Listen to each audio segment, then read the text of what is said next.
Nós temos aqui dois banheiros aqui no lateral, tem uma água ali, um bebedouro, certo? Quem fazer uso, está à disposição, tem copo. Tá? Nós iremos fazer um intervalo após 1 hora de reunião, fazer um lanche, tá?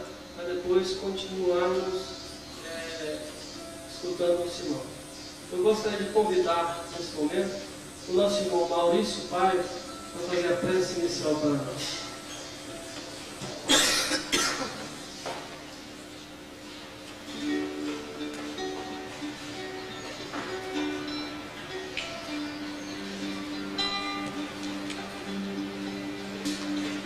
Jesus, amigo,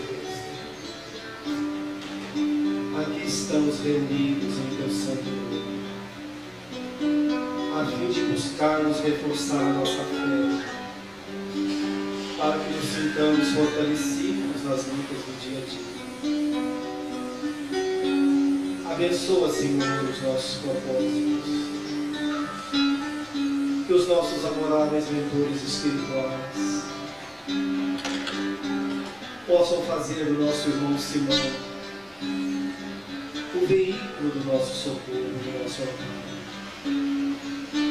E por intermédio dele, Senhor, os teus ensinamentos possam chegar até nós,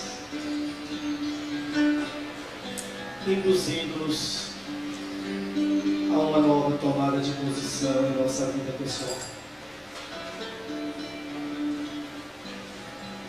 Que as tuas palavras, Senhor, que os teus ensinamentos possam encontrar ressonância em nossos corações. E assim, Jesus, confiantes no teu amor, nós te pedimos, amparamos sempre, para que nós possamos vencer a luta de cada um de nós, e a luta do nosso aperfeiçoamento moral espiritual. Que a tua paz, Senhor, desça sobre todos nós, e em nós permaneça sempre.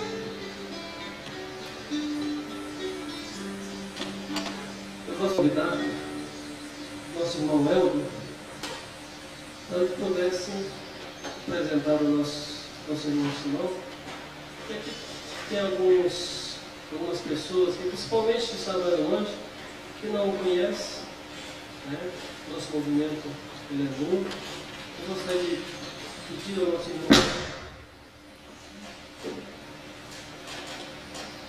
Vocês vão pedir para eu apresentar você. Olha, apertado comigo, né? Vou usar esse aqui, não. Bom, o amigo Simão Pedro, nascido em São Gotardo, cidade grande que tem lá pro lado de Patrocínio, hoje trabalhando em Patrocínio, né? É superintendente da Fundação Cultural lá, atua na área da educação como professor e trabalha conosco na Casa do Caminho. Acho que mais do que isso é desnecessário, né? Vou com vocês esse Simão Pedro de Lima. Seja bem-vindo. Vamos tentar sem o microfone. Se a gente não conseguir, usa o microfone. Né?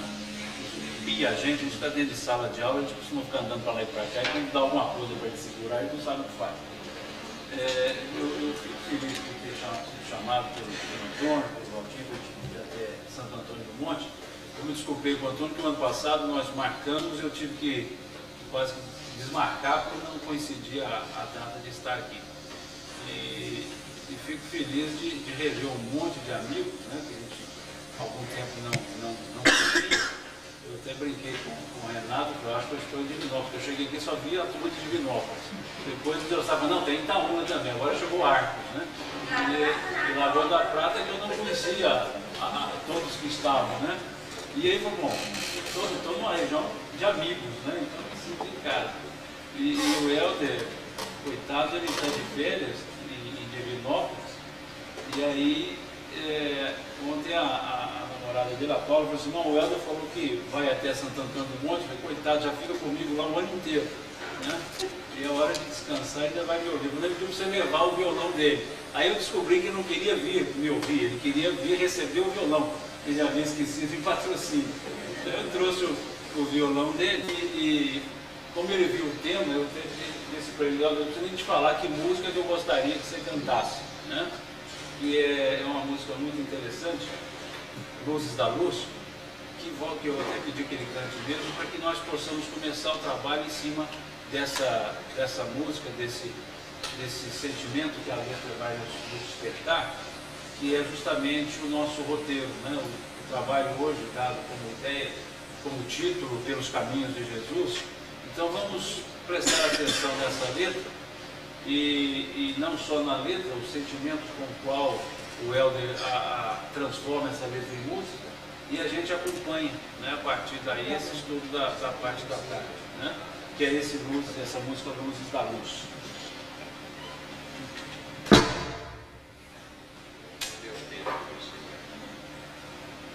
Só usar a vibração do outro.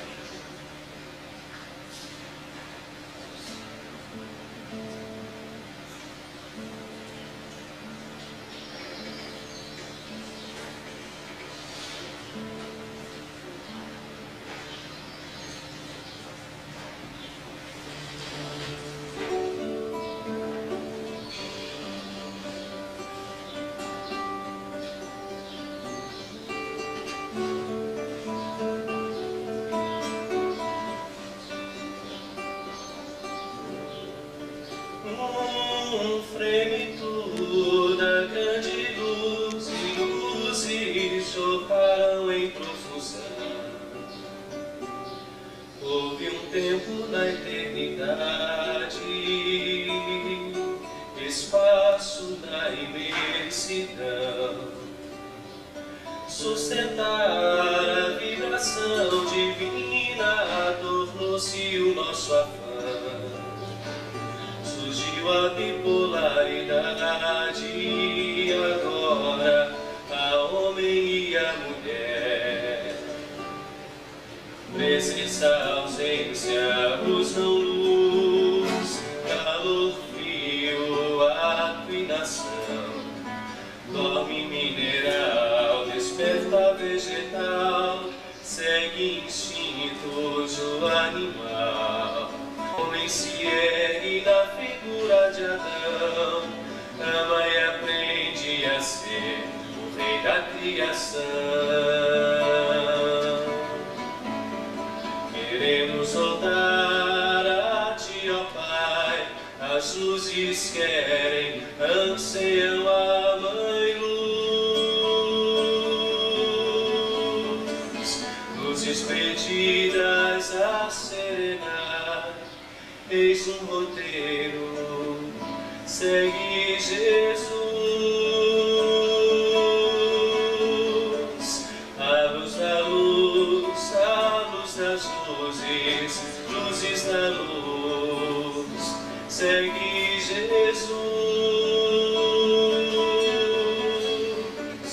A luz da luz, a luz das luzes, luzes da luz, segue. Dorme mineral, desperta vegetal, segue instintos o animal. O homem se ergue na figura de Adão, ama e aprende a ser o rei da criação. Queremos voltar a ti, ó Pai, as luzes querem, anseiam a Mãe Luz. Luzes perdidas a serenar, eis um roteiro, segue Jesus.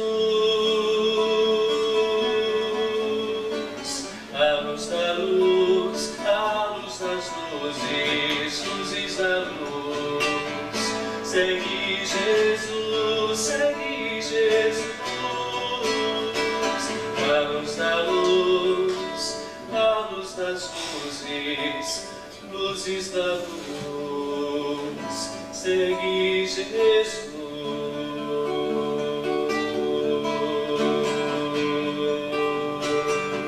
Segue Jesus.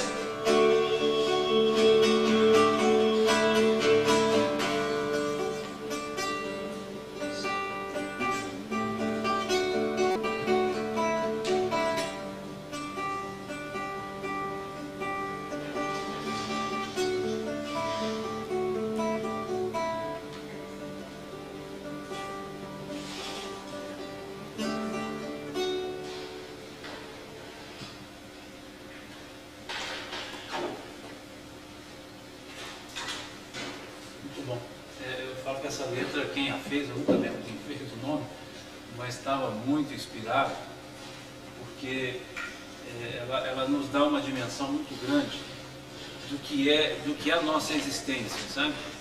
Quando a gente vê essa fala do apóstolo São Paulo, o Sr. Paulo fala: vindo porém à plenitude do tempo, Deus enviou o seu Filho, nascido de mulher, nascido sob a lei. Quando ele fala isso aos Gálatas, a gente talvez não dimensione o que é esse nascer de mulher, não entrando para nenhuma questúncula se foi nascimento biológico ou não, isso não interessa para nós, mas o que é isso? Né? O que significaria esse nascer de mulher?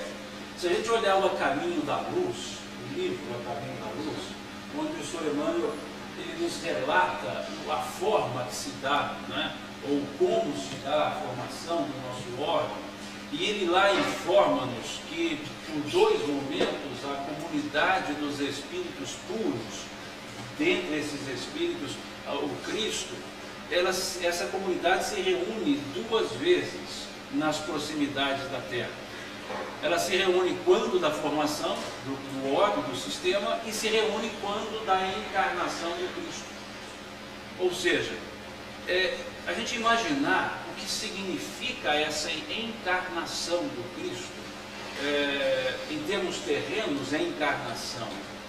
Se a gente observar, segundo os Espíritos, lá na questão 132 do Livro dos Espíritos, que fala da importância da necessidade da encarnação, não da reencarnação, que aí já seria a questão 167, mas pergunta qual é a finalidade da encarnação dos espíritos, ou seja, revestirmos-nos de carne, não por vidas sucessivas, mas qual a necessidade, por que não sermos espíritos nunca revestidos de carnes? E alguns até muito revestidos, outros pouco revestidos de carne, mas quer dizer, para que isso? Por que encarnar?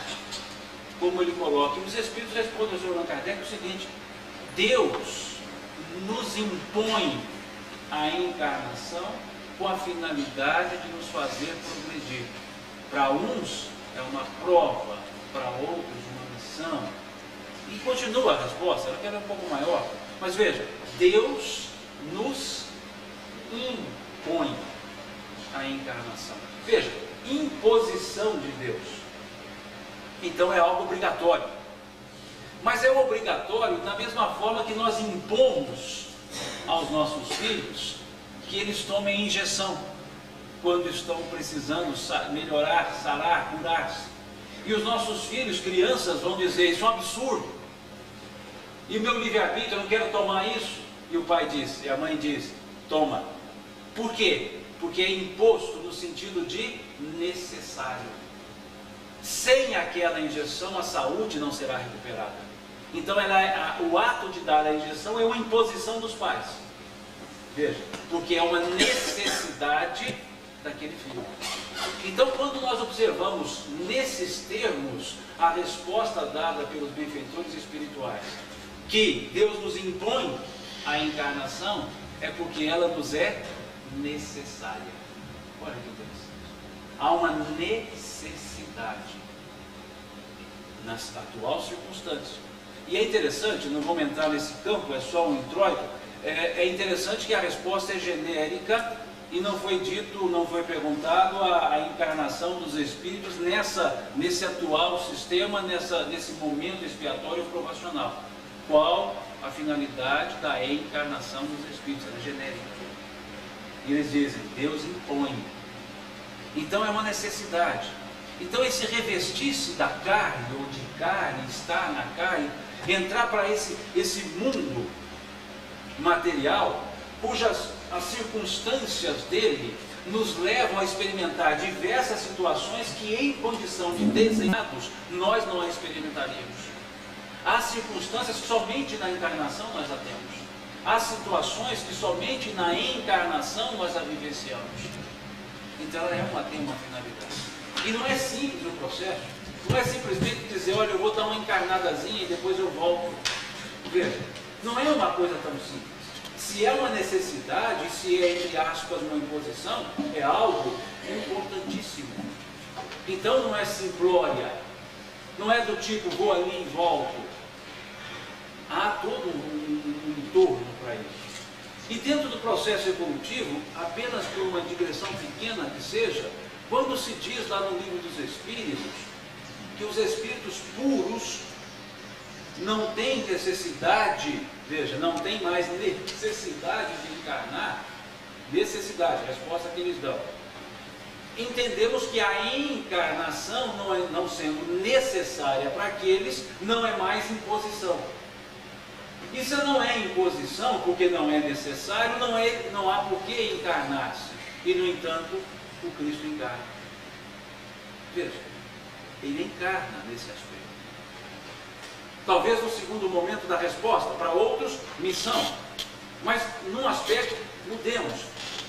Considerando que, lá no livro dos Espíritos informa que não há necessidade de encarnação para esses espíritos puros, a encarnação do Cristo foi uma opção. Veja que diferença. E quando a música diz, veja o que diz nessa música, logo no início diz assim, um frêmito da grande luz e luzes jorraram em profusão. Houve um tempo na eternidade, espaço na imensidade. Vocês já perceberam que tempo na eternidade é paradoxal? Porque a eternidade ela é atemporal. Se é eternidade, ela não tem tempo. E aí diz a música, a letra, houve um tempo. É como se dissesse, houve uma parada. É como se dissesse, em outras palavras, Deus parou. Para fazer o quê?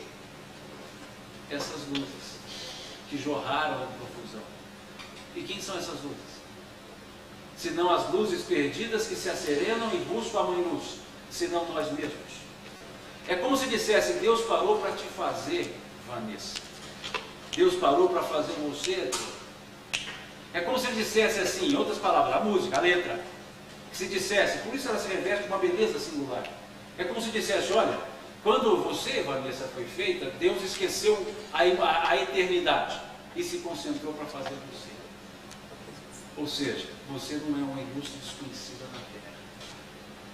O ato de encarnar, de ser criado, melhor dizendo, é muito profundo. Não é aquela produção em série industrial, fez esse igual aquele e assim faz, que sai aqueles pares de sapato todos iguaizinhos, aquelas calças iguaizinhas, aqueles carros iguaizinhos. A criação não é um sistema industrial, não é uma linha de montagem. Há um tempo na eternidade. E aí, nós passamos a ser algo tão importante que ocupamos um espaço na imensidão. E nós temos um propósito, diz a letra, pela letra. Qual o objetivo, então, de parar o tempo, de criar o espaço? Sustentar a vibração divina, diz a música.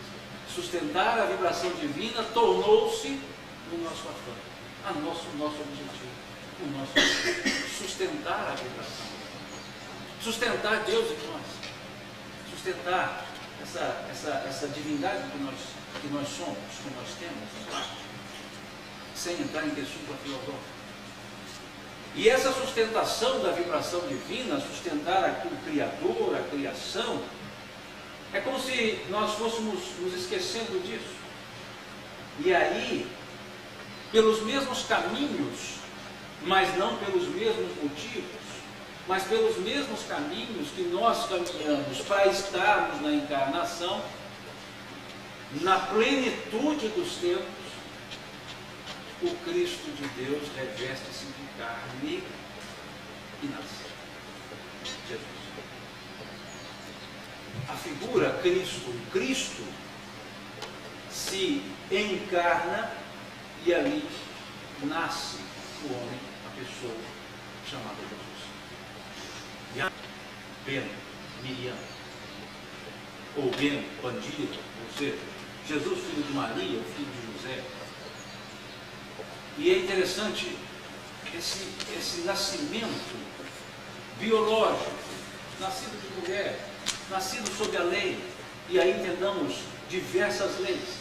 Lei das programações proféticas, lei do próprio da mosaica, lei biológica natural. Não interessa. Interessa que houve esse nascimento. E não é um puro e simples nascimento.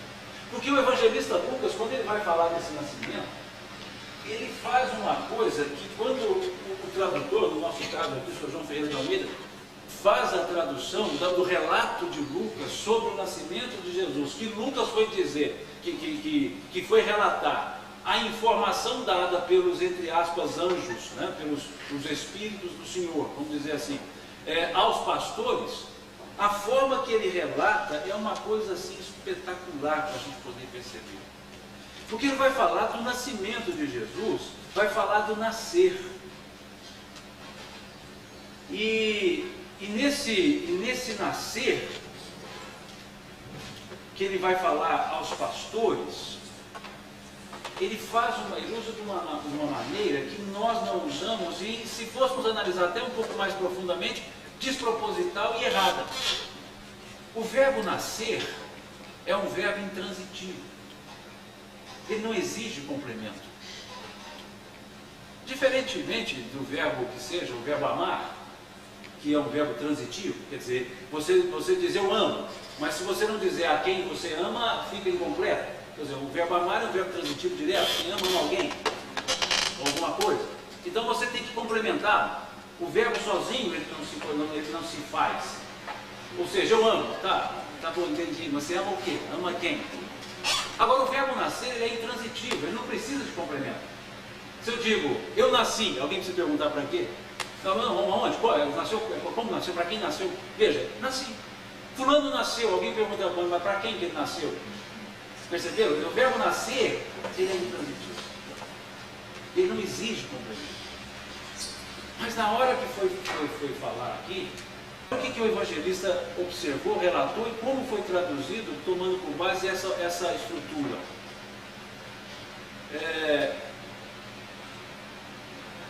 Tem lá os pastores que estão trabalhando, então ele salta isso e diz assim, e o anjo lhes disse, não temais, veja, não temais, porque eis aqui que vos trago novas de grande alegria, que será para todo o povo. Pois na cidade de Davi vos nasceu hoje o Salvador, que é Cristo o Senhor. Veja, eis que hoje na cidade de Davi vos nasceu.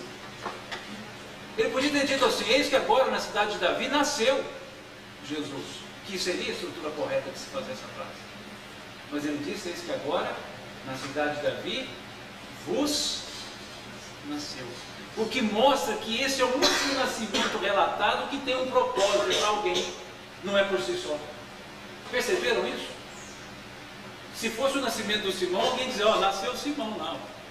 Para quem? Para ele mesmo.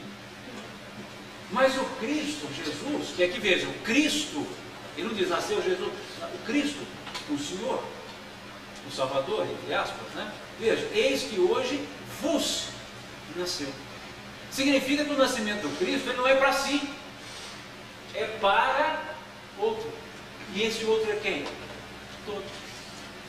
Ele nasceu para você, para você, para você, para você, para você, para você, para mim. Veja. É o único nascimento relatado que eu tenho notícia que é desrespeitado essa estrutura. Vos nasceu. O Vicente nasceu para ele.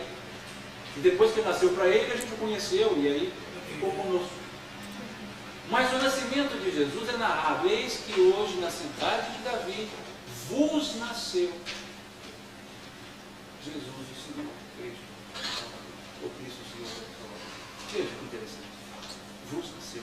Então, não é um nascimento qualquer, não é mais simplesmente um relato. Isso aqui é muito mais forte. Se eu nós subimos descendo ali, à noite eu estou no carro aqui, sem a escada, mas vejamos. Olha que beleza que se reveste isso agora. Na plenitude do tempo, no momento pleno, no maior momento, no momento certo, na hora aprazada. Veja, na plenitude. Deus enviou seu Filho de uma forma figurativa, porque todos somos dele. Nascido de mulher, nas condições normais, nascido sob a lei, do jeito de Deus. Está certo que a ideia é do Sr. Paulo, mas não vamos entrar nessa questão. Mas o importante é que, na sequência, quer dizer, nesse nascimento, ele nasceu para alguém. Ele nasceu para uma pessoa, especificamente. E é interessante que, assim sendo, se ele nos nasce, quer dizer, se ele nasce para alguém, ele nasce sempre. Porque eu pergunto, quando nasceu Jesus, ou nasceu Cristo, melhor dizendo, para Pedro? Para Pedro, não nasceu em Belém, ou em Nazaré, se quisermos conjecturar. Para Pedro, ele nasceu nas margens do lago de Tiberíades, ou Mar da Galileia, ou Lago de Genezaré, não interessa. Ele nasceu ali, porque foi ali que Pedro conheceu. E ali que Pedro fez o quê? Uma mudança de rota. Quando nasceu Cristo, Jesus, para o Sr. Paulo, o Sr. Saulo de Tarso? Um pouco depois do que para Pedro, nasceu nas portas de Damasco. Percebam por que esse vos nasceu toma uma característica bem diferente? Porque ele nos permite deixar Jesus nascer qualquer hora, em qualquer lugar, a partir do momento que nós tomamos ciência de quem ele é. Porque se dissesse, eis que Jesus nasceu, é um nascimento biológico, só se dá aquela coisa. Ao dizer, vos nasceu, é o seguinte, nasce para você, a hora que você quiser perceber. E aí diz o Sr. Paulo, né? Quem conhece ao Cristo, nova criatura é. Cristo se nos nasce e nós nos renovamos, nos renascemos. No sentido não literal, no sentido simbólico da palavra. Então é um sentido muito forte, é muito mais, porque a plenitude do tempo, ela não é também temporal, a plenitude é o meu momento. A respeito do Espiritismo, o Sr. Emmanuel, ele diz assim lá no livro A Caminho da Luz também, ele diz assim, o Espiritismo veio na hora psicológica das grandes transformações ajustar o espírito humano. Ou seja, há um momento aprazado, o Espiritismo veio na hora psicológica. Ou seja, naquele momento para um, para outro, para outro, para outro, não para um, não para outro, não para outro, depois para esse um, para esse outro, quer dizer, há uma necessidade do momento. E esse momento não é um tempo determinado, é momento individual. O vos nasceu transforma aquele momento temporal em momentos, que na linguagem pedagógica usa até o termo memento, né? Em mementos, né? Em momentos individuais. Veja, olha quantas vezes Cristo nasce, a gente fica discutindo se ele nasceu em Nazaré, em Belém, fica discutindo tudo isso ainda. E ele está nascendo toda hora. Quem não o conhecia, o conheceu, nasceu. Quem não o conheceu, nasceu e assim vai. É interessante essa preocupação, porque o Sr. Allan Kardec, ele faz isso com uma maestria toda dele, ao estruturar o Evangelho segundo o Espiritismo. O que ele faz? Ele diz lá assim na introdução que a vida do Cristo pode ser apresentada em algumas traduções, pode ser analisada em outras traduções, sobre 5 aspectos. Né? Veja, os atos comuns da vida do Cristo, os milagres, as predições, as palavras que serviram para estabelecimento dos dogmas e o ensino moral. Assim ele diz na introdução. E diz assim, se as 4 primeiras, atos comuns, milagres, predições, palavras que serviram para estabelecimento de dogma, se as 4 primeiras são motivos de controvérsia, a última, a moral, é inatacável. Dizer, é a sombra sob a qual as outras, todas as doutrinas se encontram. A moral do Cristo. Por que isso? Veja. Atos comuns da vida do Cristo, o dia a dia dele. Não, Jesus nasceu, foi em Belém. E aí vamos contestar? Não. Ele nasceu em Nazaré. Não, mas o texto fala que ele nasceu em Belém. Não, aquele nascimento do texto não é meio confuso, porque você veja, Lucas diz que Jesus nasceu nos tempos em que Tarquínio governava a Galileia, a Judéia e Herodes a Galileia. Desculpa, Herodes a Judéia e Tarquínio a Galileia. E acontece que esse tempo nunca pode ter sido quando Herodes começou a governar a Judéia, Tarquínio já havia morrido, então nesse exato momento nada pode ter acontecido, porque esse exato momento nunca existiu. E aí Lucas diz que existiu, quer dizer, é controverso. Não, mas ele nasceu em Belém? Não, veja. Mateus arruma um jeito de levar Jesus para Belém, desculpa, de tirar Jesus de Belém para levá-lo para Nazaré. Porque para Mateus, Jesus já nasce estando em Belém, a família já está em Belém, ele não fala que ela mudou para lá, já morava lá. E ele arruma um jeito de tirar a família de lá e levá-la para Nazaré, a partir de uma fuga para o Egito e depois uma chegada em Nazaré. Lucas já faz o contrário, ele arruma um jeito de levar a família para Belém, porque ela estava em Nazaré e surge um censo e leva a família para Belém. Quer dizer, é controverso. Atos comuns, nascimento. O nascimento é um ato. O ato em si, biológico, é comum, é natural, todos podem se fazer, passar por ele, todos nós mulheres, e os homens nascem criados. Mas é um ato comum, natural. Atos comuns. Né? Não, Jesus não sorria sim. Não sorria, não tem um lugar que fala que ele sorria, mas também não tem nenhum lugar que fala que ele não sorria. E não, mas ele foi nas bodas de Caná, e quem vai em bodas com cara fechado, vai com cara alegre. É discutir. E não se chega a um consenso, porque são discussões subjetivas, mesmo que eu as apoie. Em aparentes dados objetivos, elas são subjetivas, porque são interpretativas. Milagres. Não, Jesus fez milagre. Não fez milagre. Ele apenas conhecia elementos da lei que nós não conhecemos e fez uso desses. E ele mesmo disse que nós podíamos fazer o que ele fez, e até mais, se tivéssemos fé, etc, etc. Então quer dizer que não era milagre, porque milagre é derrogação de lei, e ele não derrubou a lei. Não, mas derrubou sim, porque ele que fez as leis, ele pode derrogar. Ou seja, dá para discutir quem ficar de um lado e quem ficar do outro. Transformava em vinho? Não é transformação, é porque ele sabe lidar com os elementos da matéria, ele fez uma mudança molecular, pura e simples e tal. Dá para explicar, dá para não explicar, veja, discutir. E até contestado, se for o caso. Palavras ou predições. Jesus previu o fim do mundo. Não, ele previu lá no capítulo 24 de Mateus, ele fala que chegaria o tempo e que no final dos tempos teria guerras, rumores de guerras, filhos contra pais, nações contra nações. E não, mas isso não é previsão, porque ele disse que ainda não era o fim, que ele dizia assim, não é o fim. Mas quando o Evangelho estiver espalhado por toda a terra, aí sim chegará o fim. Está vendo? Aí que é o fim. Mas aí depois que o Evangelho estiver espalhado pela terra, por que vai ser o fim? Aí que não é o fim, aí que é o começo. Não, mas aqui não era, não, é fim de tudo. Quer dizer, dá para discutir à vontade. E olha, dá para discutir, eu diria até pela eternidade, se quiser. Se um dos que estão discutindo quiser cristalizar o seu argumento, ninguém o demove desse argumento. Porque é subjetivo. A questão das palavras que serviram para o estabelecimento dos dogmas.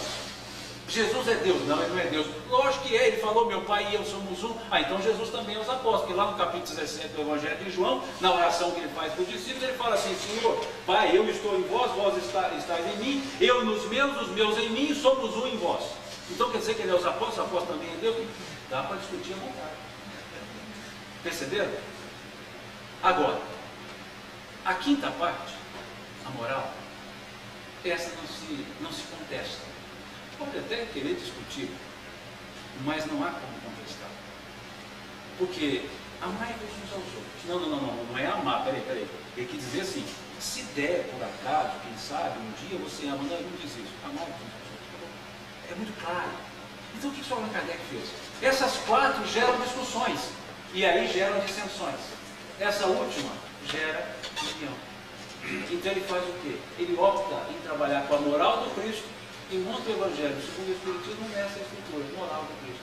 E coloca como uma parte básica do Evangelho o próprio Sermão do Monte.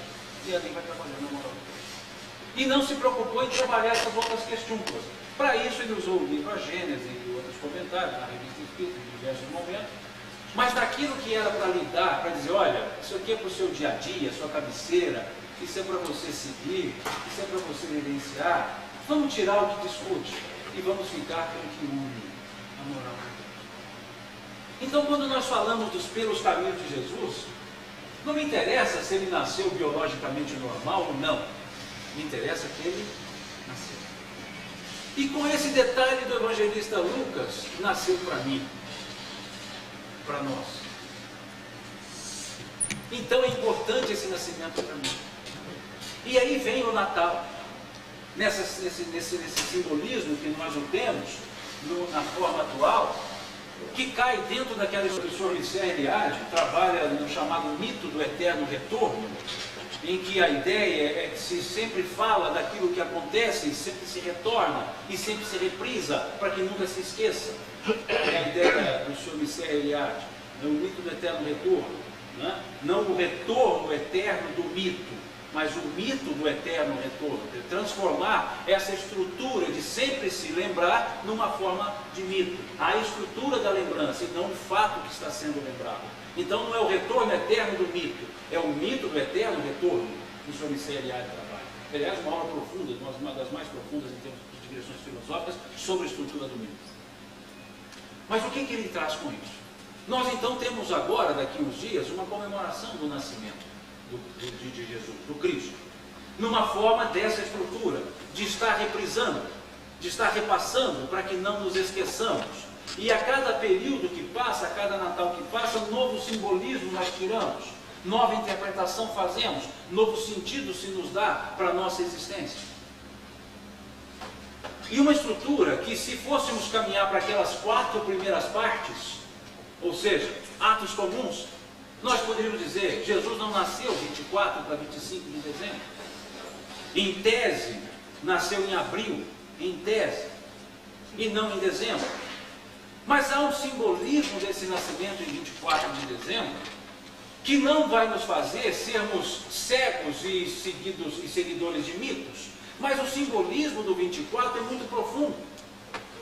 Porque isso se dá no século III, quando na característica romana de incorporar parte dos cultos, parte das ideias de povos dominados, através da ação de não proibi-los, transmutou-se para Roma uma festa muito importante do povo persa aquemênido, que era a festa em homenagem ao deus Sol, que na estrutura do Zend-Avesta é Hormuz, na estrutura do mitraísmo é Mitra, ou seja, comemorava-se o dia do deus Sol, Hormuz ou Mitra. E esse dia era comemorado nesse 24 para 25 porque é o solstício de inverno. É o dia em que nós temos um equinócio na nossa forma de entendimento, é o dia em que nós temos 12 horas de luz, de sol, e 12 horas de noite. Para nós que estamos em país tropical e até subtropical, nós não entendemos bem o que é mudança de estação, porque nós temos muita confusão de estações. Por exemplo, nós estamos num calor de verão, mas estamos em primavera. Nós tivemos o início de primavera no calor danado, tivemos inverno com o frio mesclado e com momento de calor, ou seja, em países localizados em regiões tropicais ou subtropicais ou tropical de altitude, esses climas, eles são misturados de tal forma que nós temos absolutamente no inverno ondas de frio. Quer dizer, o inverno não pode ter onda de frio, o inverno é frio. E no entanto vemos o jornal, onda de frio, massa polar. Quer dizer, quem está nas regiões temperadas tem uma noção mais clara. Inverno é inverno, verão é verão, primavera é primavera, outono é outono, e bem definidos. Outono, todo outono, cai folha e acabou. Não tem outro jeito, cai mesmo, e é um vento danado. Inverno é neve e inverno, é frio, não tem onda de frio, não, é frio, direto. Verão é verão.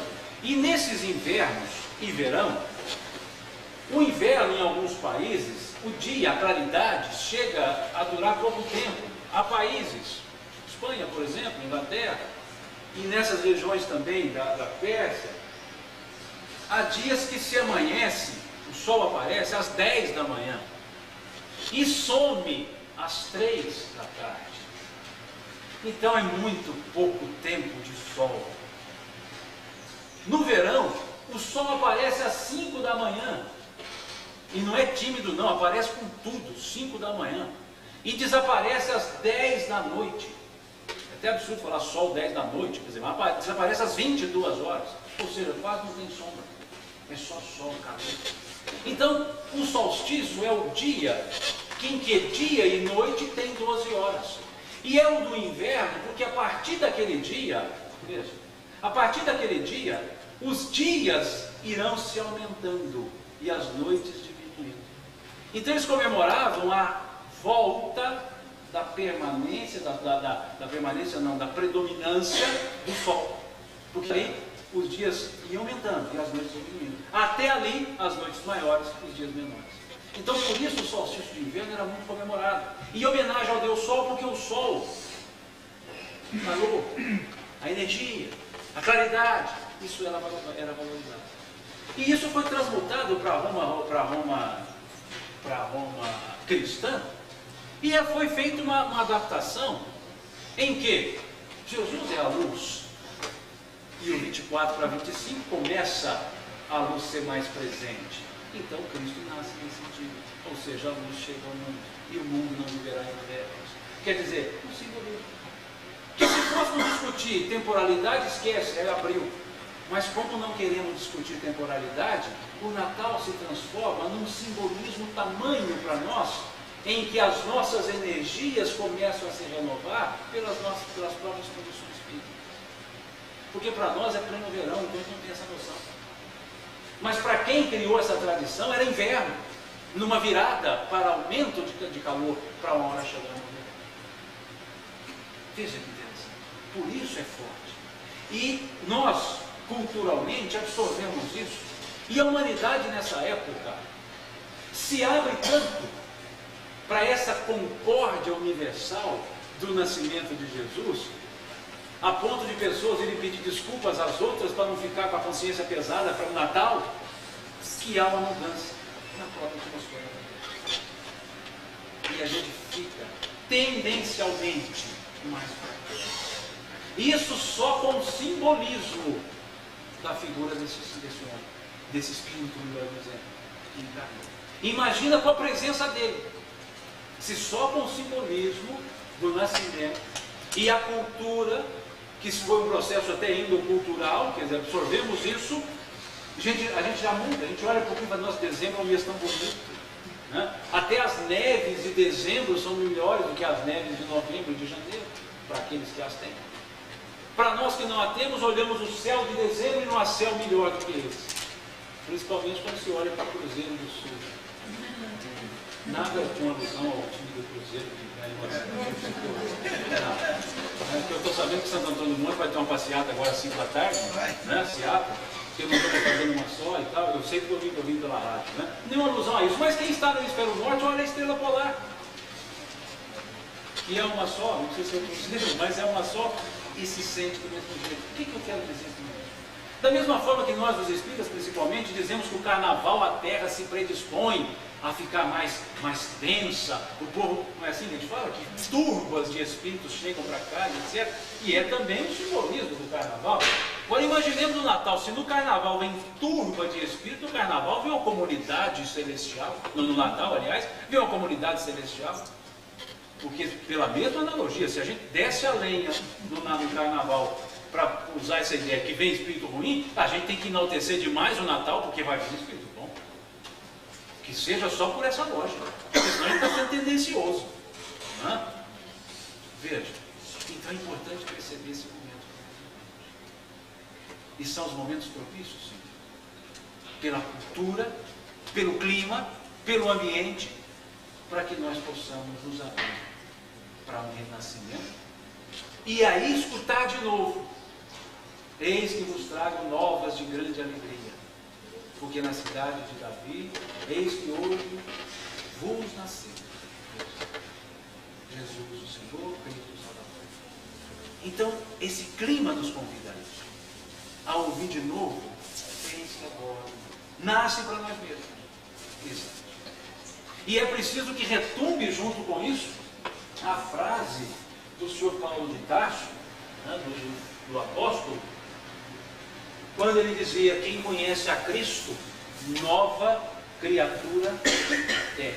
Então é preciso que se retumbe, que a gente ouça esse eco de novo, de que Jesus nasceu para mim, não egoisticamente da minha parte, mas nasceu para mim. Mas é um monte de para mim que tem aqui, então nasceu para nós mesmos. E é preciso que junto com esse nasceu para mim, venha também a outra frase: então nova criatura eu posso ser, devo ser, preciso ser, é melhor que seja. Numa consonância com o que fala a Dona Joana de Ângeles, quando ela diz que é impossível conhecer a Jesus e continuar sendo o mesmo. mas não é de uma forma forçada. Por isso ele se nasce, se vos nos nasce. Ele nasce para nós. Por isso é que o vos nasceu, porque não é forçado. A hora que você percebeu, entendeu, ou melhor dizendo, compreendeu, que não é uma forma cognitiva a princípio, é de compreensão. Compreendeu, mudou. Então não é forçado. E é por isso então que quando os benfeitores espirituais responderam a essa pergunta do Sr. Allan Kardec, na questão 625 do Livro dos Espíritos, qual é o tipo perfeito que Deus ofereceu ao homem para servir de guia e modelo, eles responderam na tradução fabiana, vede Jesus. Nas outras traduções, Jesus, então vede. Mas veja, essa pergunta é interessante, primeiro porque algumas traduções, sinceramente não sei porquê, colocam assim, qual é o tipo mais perfeito? Perfeição não tem mais perfeito ou menos perfeito, aí há uma redundância. Se eu digo que esse lápis é mais perfeito do que esse outro lápis não era perfeito, porque perfeição é absoluta. Não existe mais perfeito, existe perfeito ou não perfeito. Então isso aqui é perfeito, esse não pode ser. Jesus é o modelo perfeito, nós não somos perfeitos. Nós somos perfectíveis, passíveis de perfeição. Ele é perfeito. Na forma brasileira, na forma portuguesa de se traduzir, não tem como colocar mais perfeito. Essa forma, isso é um absurdo linguístico. Então, eu não entendo porque se traduziu assim. Qual é o tipo perfeito? Porque Jesus é o modelo de perfeição para nós. Ah, não, ele é o mais perfeito, então os outros não são perfeitos. Ele é perfeito. Então vejamos, qual é o tipo perfeito que Deus ofereceu ao ser humano para servir de guia e modelo para a humanidade? Quer dizer, eu quero buscar um modelo. Quem está olhando o horário, olha, eu estou sem relógio, tá? Eu falei mais ou menos uma hora, cadê o ótimo? Tem que dar uma marcadazinha aí, você me avisa mais ou menos o que eu estou sem. Então vejamos, Jesus é o tipo perfeito. E aí, quando se nos bate uma dúvida, o que eu devo fazer? Para e pensemos, como é que Jesus faria? Eu tenho que seguir um modelo. Então siga o Cristo. Mas para segui-lo, nós temos que conhecê-lo. O que é a mensagem crítica? Porque senão não tem esse modelo, eu não entendo. Daí é importante conhecer. E ele é um modelo de perfeição. Tanto que tem uma música do Padre Zezinho. Não faz muito tempo que eu ouvi essa música, na época de criança, não faz muito tempo mesmo, coisa de 5 anos atrás, por aí. Na época que eu fazia o primário, que a gente tinha que fazer fila, e salutarmente nós tínhamos desenvolvido os gostos cívicos, que fosse forçado ou não, mas nós sabíamos cantar o hino nacional, hino da bandeira, hino da independência, etc. E fazíamos isso em fila do colégio, do grupo escolar, na época era grupo escolar, porque é muito tempo atrás. E cantávamos algumas músicas também de alegria para o dia e tal. E eu me lembro dessas músicas ainda cantadas. E tipo assim, isso é a felicidade, quem tem amor nessa vida, essas coisinhas assim. E lembro dessa música do Padre Zezinho, que não ipsis verbis, mas ele dizia assim: um dia uma criança me parou, olhou-me nos meus olhos a sorrir, caneta e papel na sua mão, tarefa escolar para cumprir. E perguntou-me no meio de um sorriso o que é preciso para ser feliz. Ele responde: amar como Jesus amou, sonhar como Jesus sonhou. E aí vai, né? Pensar como Jesus pensou, né? Sentir o que Jesus sentia, sorrir como Jesus sorria, e ao chegar ao fim do dia, achei que eu sei que eu dormiria mais. Veja, e com certeza ele deve ter lido essa questão 625 do Livro dos Espíritos quando fez essa música. Porque a letra dessa música é essa resposta. A pergunta que a criança fez foi essa que o Sr. Allan Kardec fez. A criança deve ter sabido disso, o professor da Terra também. E ele perguntou e ele respondeu de uma forma um pouquinho mais filosófica. Em vez de dizer assim: o que é preciso para ser feliz? Segue Jesus, meu filho. Ele disse o quê? Amar como Jesus amou, etc. Eu desconfio que ele leu isso, sem certeza. Eu desconfio, vai. Se não leu, esse é o rol da chamada verdade. A gente fala, existem muitas verdades, existe muito acesso à verdade. E acesso de descortinamento. Mas Quando algo é verdade, muitos a acionam e têm as mesmas ideias, ou ideias semelhantes, nos mesmos tempos ou em tempos diferentes, sem que houvesse contato entre eles. É como se fosse caixa d'água, está lá no alto. Quem pega a água? Quem quiser o campo. A água vem por diversos campos. Né? Então, assim, por inspiração, percebeu aquilo que o século anterior percebeu e outros atrás também perceberam. Quer dizer, numa forma filosófica, ele disse o quê? Para ser feliz, segue Jesus. E a resposta do menino é assim, entendeu? Ele diz assim, ouvindo o que eu falei, a criança, né, me olhou, né, e disse que era lindo o que eu falei. Pediu que eu repetisse, por favor, mas não falasse tudo de uma vez. E perguntou de novo. Aí ele responde, aí ele fala, depois que eu terminei de repetir, os seus olhos não saíam do papel. Né? Olhou-me nos meus olhos ao sorrir e disse, e pediu que ao transmitir eu fosse fiel. Não, olha que beleza. Assim, a singularidade da letra, né? E disse assim, e deu-me um beijo demorado, e ao meu lado foi pedido. Aí a criança foi repetindo, amar a da mão, etc. Veja a cena, criança. Né? Veja, torna-se bonito, não só pela letra da música, mas pelo ambiente que ela cria e a forma mental que ela nos permite criar. A figura de Jesus. Como é que você tem? Perceberam por que se transforma? Então é o modelo que nós temos. E a gente fica elegendo outros modelos. Dona Joana de Ângeles, lá naquele livreto, livreto para força de expressão, que é um livro pequeno, não de conteúdo pequeno, chamado Momentos de Consciência, ela diz assim, não eleja para ti pessoa, homem, modelo, para que a queda desse homem não represente desestímulo para a sua vida. Não eleja para você nenhum modelo, porque esse modelo é perfectível, ele não é perfeito, ele pode cair, e se ele cair sendo o seu modelo, te desestimula e você vai desanimar. Então o seu modelo é quem? O Cristo. Veja isso mais ou menos. Então é tranquilo perceber. Agora, não é aquele modelo de Jesus no modelo piegas, naquele modelo de adoração, de veneração, de exaltação.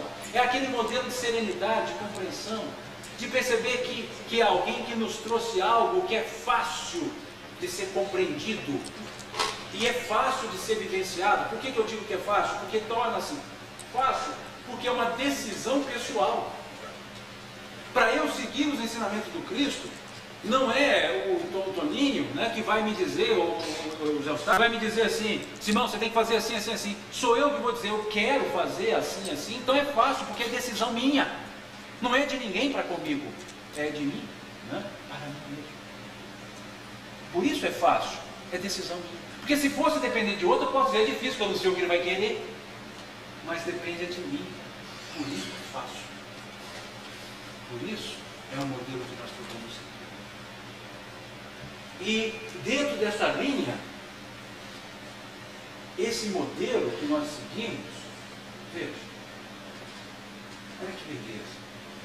Essa cena, essa frase, ela se dá naquele momento que Jesus está lavando os pés dos discípulos. E aí ele vai lavar os pés dos discípulos. E um dos apóstolos, o Pedro, ele retira o pé e fala assim, mestre, Senhor nosso, nós sabemos dessas coisas, como fazer isso que o Senhor faz, nós sabemos dessas coisas, e nós é que temos que fazê-las, né? Ou fazê-las. E aí Jesus diz para ele, vós me chamais mestre e Senhor, e dizeis bem do que eu sou. Gente, olha que singularidade é essa. Porque é interessante a gente perceber isso, porque Jesus ele é para nós o símbolo da humildade, não é isso? Agora a gente vê uma frase dessa e fala assim, mas esse homem é humilde de que jeito? E a gente, quando é humilde, a gente fala assim, não sei nada, estou aqui para aprender com vocês. Mas Jesus, que era humilde, não falou assim? Porque ele disse que era humilde, não disse? Ele disse assim, olha, vinde a mim, todos vós que estáis cansados e afatigados, porque eu vos aliviarei. Eu vos aliviarei. Tomai sobre vós o meu jugo e aprendei comigo, que sou manso e humilde de coração. A humildade é essa. Manda aprender com ele, manda seguir. Veja. Mas é aí que ele quer mostrar isso. O que é humildade? E para a gente compreender isso, a gente tem que pegar uma outra frase dele, uma outra fala, um outro momento, que se dá quando ele se encontra com um jovem rico. Em algumas traduções colocam como mancebo de qualidade. Que ele diz para Jesus assim, bom Senhor, o que devo eu fazer para ganhar a vida eterna? E antes que Jesus respondesse o que ele devia fazer para ganhar a vida eterna, Jesus responde o quê? Por que me chamais bom? Ninguém é bom senão um, que é Deus. Olhando essas duas frases, nós entendemos o quanto Jesus era humilde. Quando chamaram-no de mestre, ele não foi hipócrita para dizer que isso, mestre, estou longe disso. Eu estou aqui para aprender com você. Se eu conheço, assim, não conheço, mas eu imagino a personalidade de Pedro, e Jesus dissesse desse jeito assim, não, estou aqui para aprender com vocês. Pedro diria para ele assim, volta para o céu e manda um que sabe então. Isso eu imagino. Porque Jesus não podia não se dizer mestre, porque ele era. Se ele dissesse assim, não sou, era hipócrita. Era o vaidoso, porque a gente quer ser humilde, mas a gente é vaidoso, a gente quer ser o mais humilde, né? Não, eu sou muito mais humilde. A gente é vaidoso, quer ser o mais, o the best da humildade, né? A mais intensa humildade que nós temos. E ele era humilde para dizer, não, peraí, eu sou mestre sim. E você disse isso e disse bem, eu sou. Agora, quando chamaram assim, senhor, é bom senhor, eu falei, calma, né? Bom, bondade é sentimento universal. Se eu falar que eu sou o bom, como é que fica Deus? Deus é bom, e perante ele eu não sou. Então bom só Deus. Veja, quando chamaram de mestre, ele assumiu para si, sou sim. Quando perguntaram de bondade, peraí, deixa eu mostrar onde eu estou, para vocês verem que tem distância ainda para percorrer. Quer dizer, o humilde é aquele que sabe o que é e se mostra quando é necessário. É aquele que sabe e ensina quando é possível. E abre-se para aprender quando é necessário. Numa outra linguagem assim mais brejeira, que eu não chamo de brejeira, porque para mim é uma alta linguagem filosófica, daquela música chamada Tocando em Frente, dos dois filósofos, Almir Sater e Renato Teixeira, em que lá no momento ele diz assim, estrada eu sou, estrada eu vou. Conhecer as manhas, aquelas coisinhas. Um dia a gente pode falar dessa música, é um espetáculo também. Outra coisa a gente fala e se arrepia de ver a beleza dessa letra. E como ela foi feita. Depois eu conto. Ela foi feita num prazo de se fazer um café. O senhor Renato Teixeira na cozinha fazendo café, o senhor Almir Sater na sala dedilhando a viola. Que nova, recém-comprada. O senhor Renato Teixeira falou assim, Almir Sater, dedilha para mim, o que você acha da... E ele deu uma nota. E o senhor Renato Teixeira fala a primeira frase lá da cozinha, fazendo café. Ele fala, né? E aí o outro completa de cá, completa de lá, no termo do café a música está pronta. E é uma letra de maiores teores filosóficos. E um desses exemplos é esse, estrada eu sou, estrada eu vou. Veja, há momentos em que as pessoas vão por mim. E há momentos que eu sigo pessoas. Há momentos que estrada eu sou, caminham por mim, pelo exemplo que eu dou, pelo ensino que eu passo, pelo mestre em diminutivo que eu faço sempre para quem não aprendeu. Mas há momentos que estrada eu vou, outro é estrada para que eu possa seguir nele e eu siga exemplo e continue crescendo. Estrada eu sou, ora eu ensino, estrada eu vou, ora eu aprendo. Veja que senso de humildade nessa letra desse homem.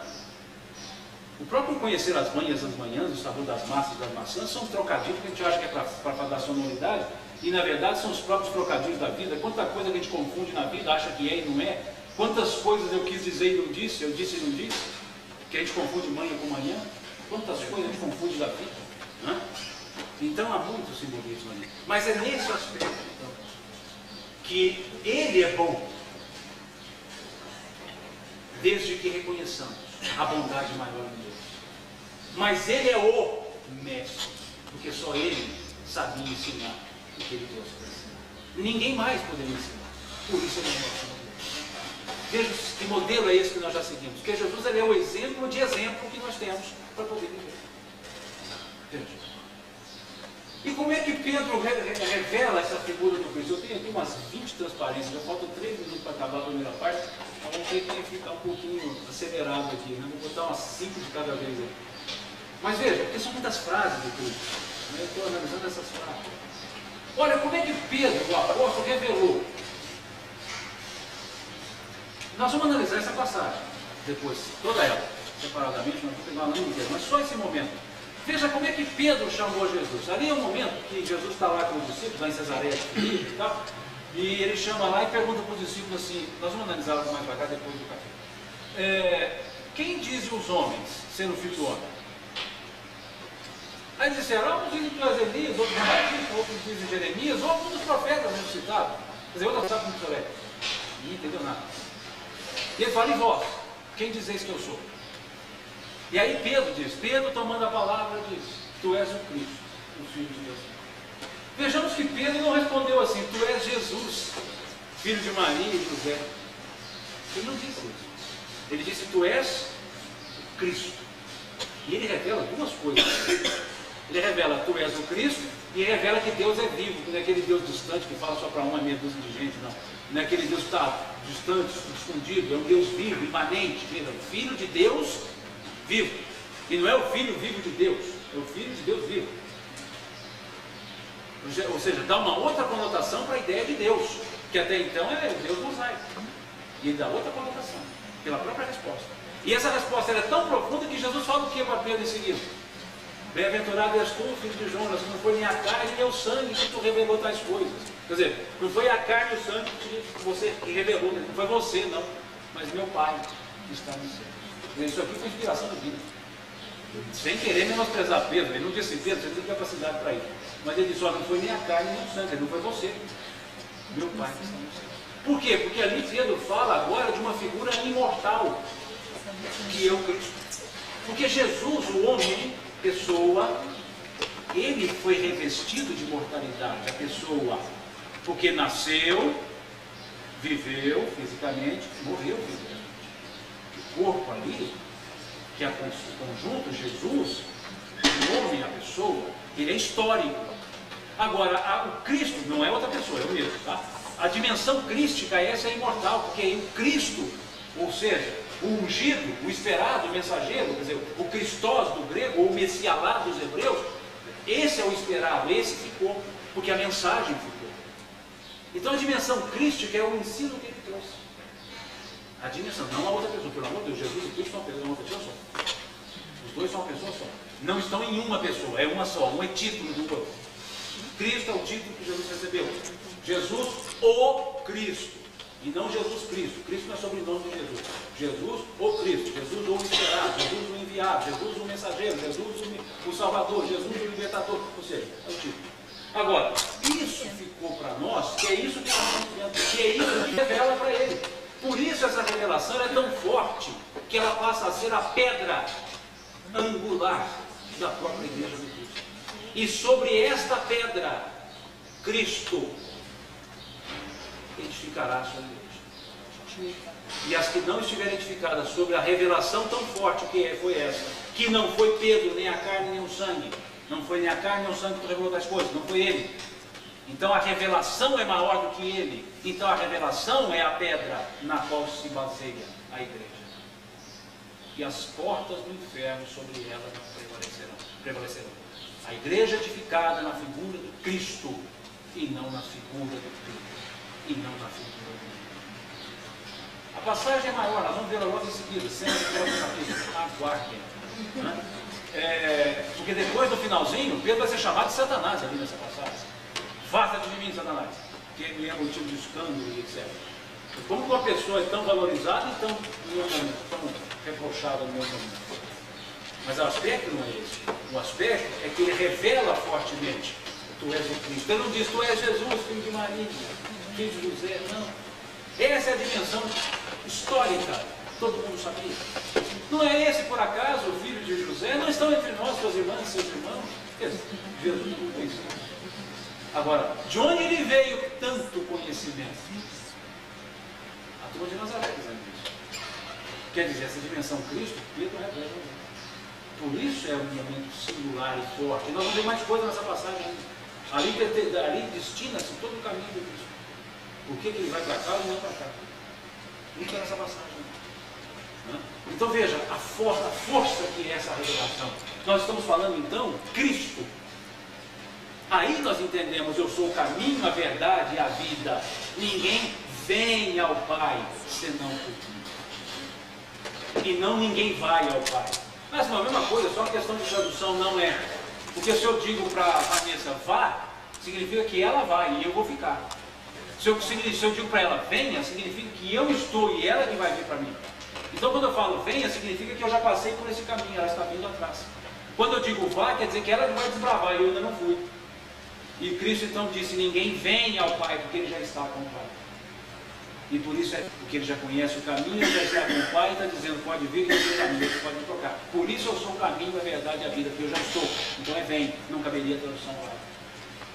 Não é simplesmente um jogo verbal, são sentidos semânticos completamente distintos. Então ninguém vem ao Pai por mim. Por mim quem? Jesus? Ou por mim quem? Cristo. Que são as mesmas pessoas. Mas é pela vivência da mensagem ou conhecimento da história? Porque falar sobre Jesus é conhecer a história. Vivenciar a mensagem é conhecer o Cristo. E eu pergunto, um hindu que nunca ouviu falar de Cristo e vive as máximas, que nunca ouviu falar de Jesus e vive as máximas do Cristo, não vai a Deus? E um cristão que conhece as máximas do Cristo e conhece a história de Jesus e não a vive, vai? Então não é Jesus conhecê-lo historicamente, é o Cristo pela mensagem e vivê-la intensamente. E que muitos conheceram o Cristo através de Jesus, quer dizer, conheceram a mensagem crística através de Jesus. Outros conheceram a mensagem crística sem precisar de Jesus. Então não é o povo eleito, é o povo necessitado. Não somos o povo eleito. Não. O povo eleito é aquele que não precisou dele, que já vivenciou, melhor dizendo, sem o conhecer. E o povo necessitado é aquele que não vivenciou e precisa tanto que o próprio dono da notícia tem que vir trazer a notícia. E aí a condição de eleito cai para a condição de necessitado. Então, se vangloriam de ser o povo eleito, entenda-se o povo necessitado. Que um mensageiro, conforme o Cristo também disse, Jesus nos disse, o Cristo, naquela parábola das bodas, que o Senhor mandou convidar para as bodas, e os convidados não deram atenção, bateram nos outros convidados, mataram inclusive, e o Senhor mandou seu filho para convidar para as bodas, e mais uma vez não quiseram ouvi-lo, mataram o filho, e o Senhor depois mandou outros servos para as esquinas, quer dizer, olha, para as pontas que dá para todo lado, e dizendo assim, ficai nas esquinas e chamai a todos. Então, um monte de profetas que vem antes do Cristo, temos o Cristo que veio, temos Paulo que veio para todo mundo, e a gente não ouviu, teve que vir prova. Já que não deu pelo recado, vou eu mesmo. Então não é eleição, não é o merecimento, é necessidade mesmo. E lendo A Caminho da Luz, quando se mostra o que é a raça capelina israelita, entende-se bem o que é a necessidade. Então, por isso é importante essa dimensão política. E para a gente tomar o café, é que vem essa fala então de Jesus. Ninguém vem ao Pai senão por mim. Ou seja, ninguém consegue se despertar, compreender, senão conhecendo essa mensagem e vivenciando. Não tem como vivenciá-la sem conhecê-la. É preciso conhecê-lo para vivenciar. Não é decorrência. Não é o fato de conhecer que me faz vivenciar. Porque eu posso conhecer e guardar e não querer vivenciar. Mas a vivência só se faz após o conhecimento. Eu não tenho como viver uma coisa que eu não sei o que é. Então eu preciso conhecer. Mas conhecer a mensagem com todo o seu sentido. E não a história da mensagem. É como alguém que faz direito. Não precisa, tem que conhecer direito. Não necessariamente conhecer a história do direito. Mas sabendo a história do direito, entende-se direito o que é a ética do direito. Quem faz matemática não precisa saber a história da matemática. Pode saber a história da matemática e não ser matemática. Mas aquele que conhece a história entende a base filosófica que ela recebeu. E por que os números são chamados primos, inteiros, etc. As frações, com base na história da matemática, pelo lado filosófico. Então nós podemos conhecer a história de Jesus e ficarmos no lado filosófico sem conhecer e vivenciar a história do Cristo. Mas viver a história do Cristo, viver no Cristo, sem conhecer a história de Jesus, é difícil. Precisamos conhecê-la primeiro, para entender, para poder vivenciar. Por isso é que é mais difícil, mais cobrado, quando mais se sabe. Nós mergulhamos para conhecer e saímos para vivenciar. É essa a ideia de ninguém vem ao Pai senão por mim. E a gente, do jeito que nós estamos seguindo, reúne os discípulos e vai para Cesareia de Filipe. Quer dizer, é uma passagem muito interessante, ela é uma passagem daquele sistema PDCA, né, da administração, é a parte de avaliação. E depois de 2 anos que ele está pregando, ele resolve avaliar o que ele fez. Ele vai avaliar, olha, deixa eu ver o resultado do que eu estou fazendo. Então ele leva esse pessoal, os discípulos, aí chegando Jesus às partes de Cesareia de Filipe, interrogou os seus discípulos. Quem dizem os homens ser o Filho do Homem? Ele sai com os discípulos do lugar comum que eles viviam, a região ali de Cafarnaum, vai para outra região, Cesareia de Filipe, uma região um pouquinho diferente das outras regiões, é uma região, embora na mesma Palestina, vamos assim dizer, no Oriente Médio, mas é uma região de clima um pouco mais leve, mais ameno, que tem mais água, solo um pouco mais fértil. Então é uma região em que se erigiu essa cidade, Cesareia, em homenagem a César, obviamente, e erigida por Filipe. E para diferenciar da Cesareia marítima, que ficava na região do Mediterrâneo, deu-se esse nome de Cesareia de Filipe. E era uma região, vamos dizer assim, mas o pessoal ia muito para os trabalhos contemplativos, meditativos. E Jesus leva os seus discípulos para lá. Ele sai do ambiente do dia a dia e vai com os discípulos para Cesareia de Filipe. E lá ele faz essa pergunta, quer dizer, ele está avaliando o seu trabalho, a sua mensagem, o trabalho que ele fez. E depois de mais ou menos 2 anos pregando, ensinando e tal, ele vai dizer, olha, em outras palavras, o que o pessoal está dizendo a meu respeito? Esse povo que me ouviu, que eu ensinei, que eu falei, etc. O que eles entenderam do que eu falei? Vocês têm notícia do que eles falam a meu respeito? Em outras palavras, ele pergunta isso. Quem dizem os homens ser o Filho do Homem? E os discípulos, né, eles disseram, uns João Batista, outros Elias e outros Jeremias, ou um dos profetas. Quer dizer, olha, senhor, estão dizendo que o senhor é Jeremias, que o senhor é Elias, que o senhor deve ser João Batista, ou seja, o senhor ressuscitou. Ou um dos profetas ressuscitados, um desses ressuscitados. Aliás, não o senhor ressuscitou, um desses ressuscitados. Em outras palavras, senhor desculpa, mas ninguém sabe quem o senhor é. Em outras palavras, ninguém entendeu o que o senhor ensinou. Perceberam? Um dizem que ninguém disse que o senhor é Jesus, o mensageiro, o Cristo, que veio trazer uma mensagem. Ninguém falou que a mensagem do senhor é essa. Ou seja, em outras palavras, ninguém sabe, ninguém entendeu. Perceberam? Olha a resposta. Quem diz os homens ser o Filho do Homem?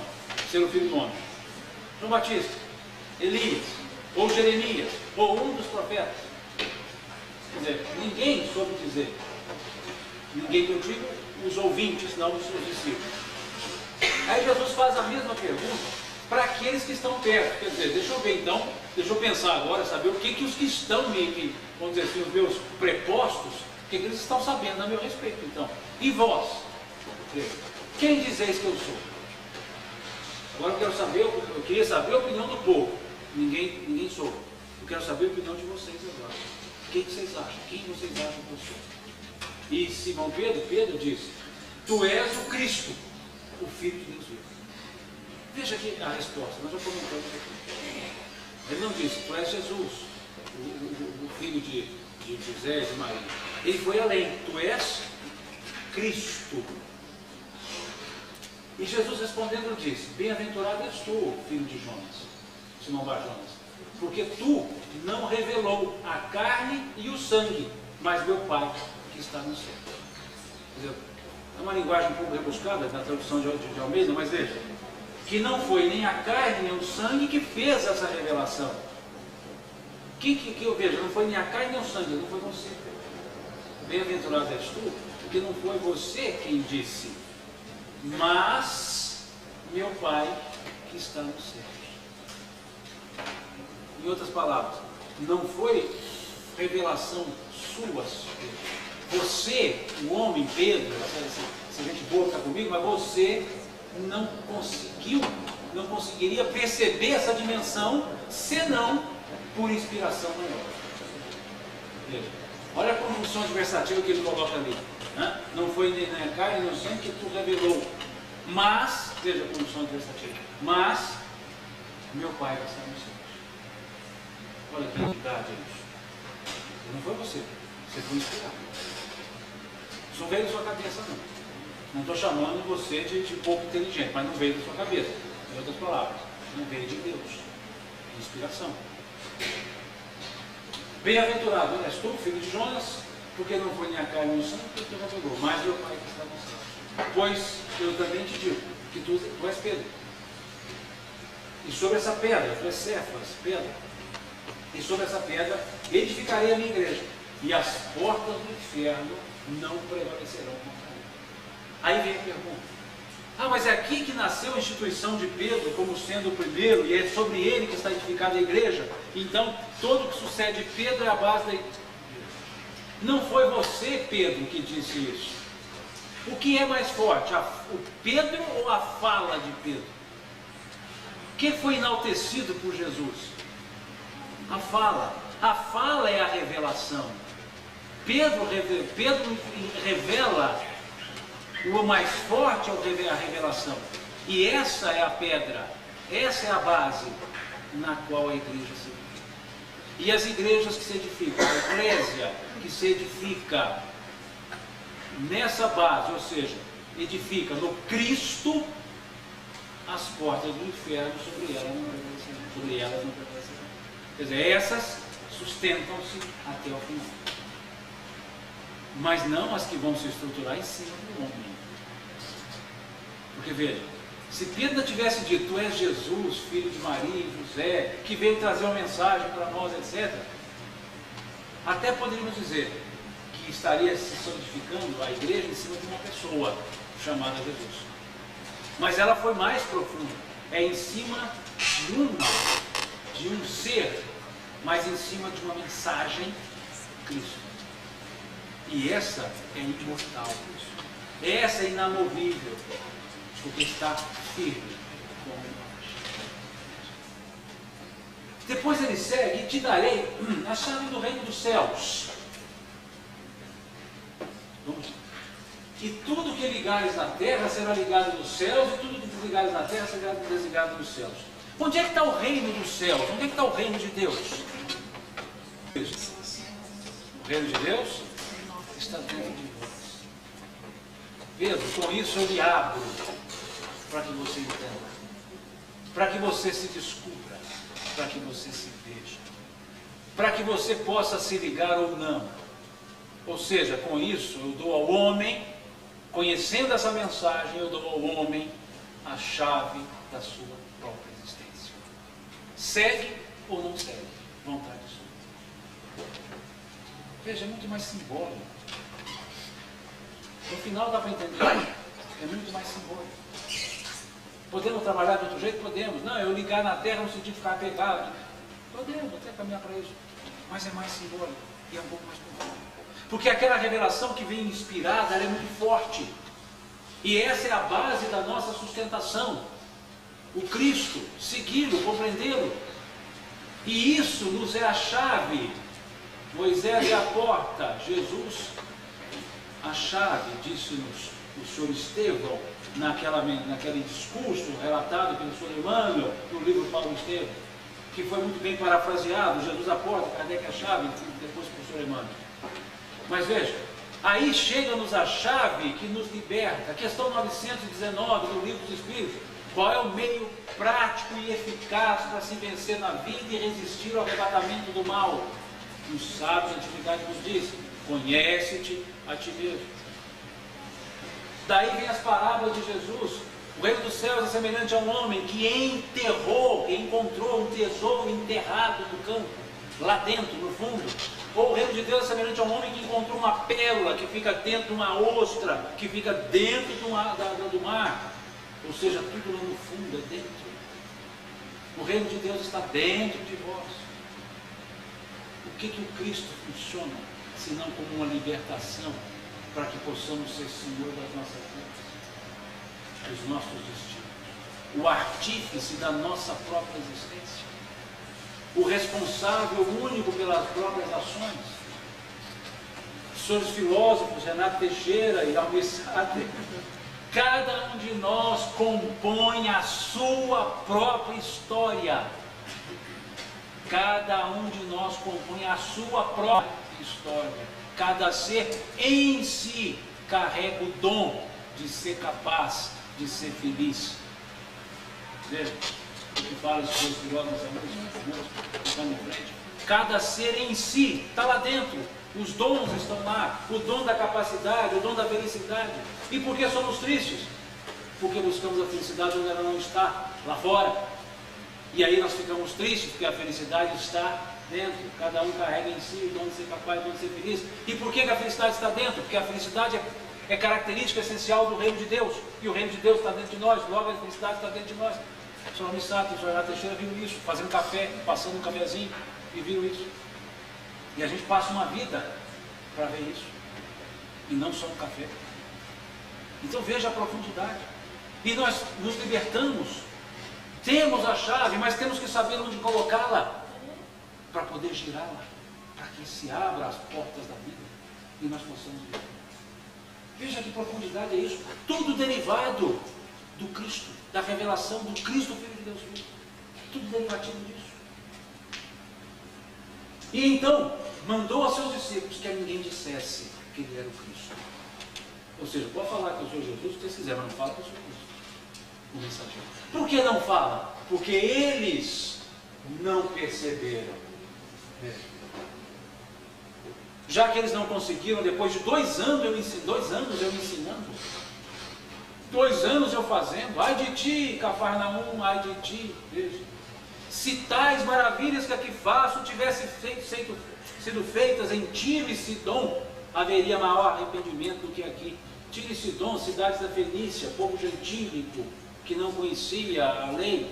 E ele disse, eu fiz um monte de coisa aqui para vocês que conhecem a lei, que sabem tudo de Deus, eu faço, vocês não acreditam. Se eu tivesse feito isso lá em Tiro e Sidom, que são os povos que vocês acham que não valem nada, eles teriam melhorado de vocês, até agora não melhoram. Veja. Olha o que ele fala, ai de ti, Corazim, ai de ti, Cafarnaum. Se as maravilhas que aqui faço tivessem sido feitas em Tiro e Sidom, eles teriam aprendido e seriam arrependidos. Aqui não. Os que dizem conheço não seguem. Então, veja, não conta ninguém, já que ninguém quis valorizar, já que ninguém entendeu. Não se fala algo nobre para os que não sabem valorizar a nobreza. Não jogueis pérolas aos porcos. Veja, aquela passagem belíssima que está no capítulo 15 do Evangelho de Mateus, a mulher cananeia. Lembram da passagem? Veja, é belíssima a passagem. Vamos lê-la, vale a pena. Vale a pena. Para que a gente não traia o que ipsis verbis, o que está colocando. E partindo Jesus dali, foi para as partes de Tiro e de Sidom. Veja, vamos subir agora, vamos para a Fenícia. Vamos sair do meio do povo eleito, entre aspas. Vamos para os gentílicos, para os povos gentílicos. Vamos para esse povo, né? Gentis. E eram muito gentis também. E eis que uma mulher cananeia, que saíra daquelas cercanias, que cercanias? Da região de Tiro e Sidom, povo cananeu, povos menores, assim eram chamados, gentil, não, ou seja, isso aqui não é judeu, não segue a lei, não é povo de Deus, veja. E eis que uma mulher cananeia, que saíra daquelas cercanias, clamou dizendo, Senhor, filho de Davi, tem misericórdia de mim, que minha filha está miseravelmente endemoniada. Mas ele, Jesus, não lhe respondeu palavra. E os seus discípulos, chegando ao pé dele, rogaram-lhe dizendo, Senhor, despede-a, que vem gritando atrás de nós. Quer dizer, manda essa mulher embora, está gritando demais. E ele, Jesus, respondendo, disse, eu não fui enviado, senão às ovelhas perdidas da casa de Israel. Então chegou ela e adorou-o, dizendo, Senhor, socorre-me. Ele, porém, respondendo, disse, não é bom pegar o pão dos filhos e deitá-los aos cachorrinhos. E ela disse: sim, Senhor, mas também os cachorrinhos comem as migalhas que caem da mesa dos seus senhores. E então respondeu Jesus: ó mulher, grande é a tua fé, seja isso feito para contigo como tu desejas. E desde aquela hora a sua filha ficou sã. Essa passagem está no versículo 24, por aí, do capítulo 7 do Evangelho de Marcos, que é um pouquinho mais ampla, e o diálogo é um pouco mais detalhado. Mas olha essa passagem. Está lá Jesus, chega uma mulher, fala: Senhor, filho de Davi, tem compaixão de mim, que minha filha jaz em casa endemoniada. Ele fala: eu não vim senão... Aliás, ele nem responde, eu não estou te vendo. Senhor, mandar embora. Eu não vim senão para as ovelhas perdidas da casa de Israel. Quem leu A Caminho da Luz tem elementos claros para isso. Eu não vim senão para um povo que se desgarrou do conhecimento que tinha e precisa que eu os ensine. Eu não vim para esses que não têm esse conhecimento e não têm porquê responsabilizar-se pelas suas condutas, porque não conhecem o que deveria ser feito. Mas eu vim para esse povo que sabe o que tinha que fazer e não faz. E eu preciso então pegar essas ovelhas perdidas. Ou seja, eu vim para esse povo que diz saber, mas não faz. E eu não vim para o povo que ainda não sabe, porque eu não posso passar aquilo que não se pode entender. Não convém dar aos cachorrinhos, aos cães, as comidas que são dos seus senhores. Você não convém dar para esse aquilo que eu trouxe para aqueles. E a mulher respondeu o quê? Senhor, até mesmo os cachorrinhos comem as migalhas que caem das mesas dos seus senhores. Em outras palavras: Senhor, eu não quero o ensinamento que o Senhor trouxe para esse povo. Eu me contento com o que eles estão jogando fora. Eu me contento com o que eles não querem aprender. Me ensina isso então. Grande é a tua fé, mulher. Quer dizer, você merece essa coisa. Vai com a sua filha. Quer dizer, ela mostrou-se muito mais conhecedora do que os outros. Senhor, eu não sei o que eles sabem, mas eu sei o que eles estão perdendo. Me dá o que eles estão perdendo. Olha a palavra dessa mulher. Aí ele passa a ensiná-la. Então não se fala quando não se pode entender, porque aí é jogar pedras. Então não conta para ninguém que eu sou Cristo. Agora veja, desde então começou Jesus a mostrar aos seus discípulos que convinha ir a Jerusalém e padecer muito dos anciãos e dos principais dos sacerdotes e dos escribas, e ser morto e ressuscitar ao terceiro dia. Desde então, o que significa desde então? Significa que antes daquilo ele não falava nada. Significa que antes daquilo, o que ele foi fazer depois daquilo, quer dizer, antes daquele momento, ele não falou nada. Ele não falou: vou fazer assim, vou fazer aquilo. Não. Ir para Jerusalém era conveniente. Era conveniente ir para Jerusalém a partir de quê? A partir do momento que as pessoas não entenderam o que ele ensinou. Suponhamos que a primeira resposta àquela pergunta: quem dizem os homens acerca do Filho do Homem, ser o Filho do Homem?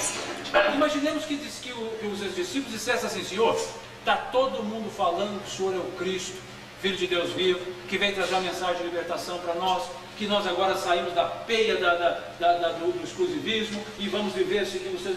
Se respondessem assim: precisava ir a Jerusalém, padecer dos anciãos, ser morto, precisava disso? Se a resposta fosse assim, eu diria: bom, chega, fui, vou para outros campos, já resolvi a vida, está todo mundo entendendo. Mas como ninguém entendeu, é a partir de então que ele começa a dizer: olha, já que ninguém sabe, que ninguém entendeu pelo ensino, vai por algumas amostras das profecias para eu poder convencer esse povo quem eu sou.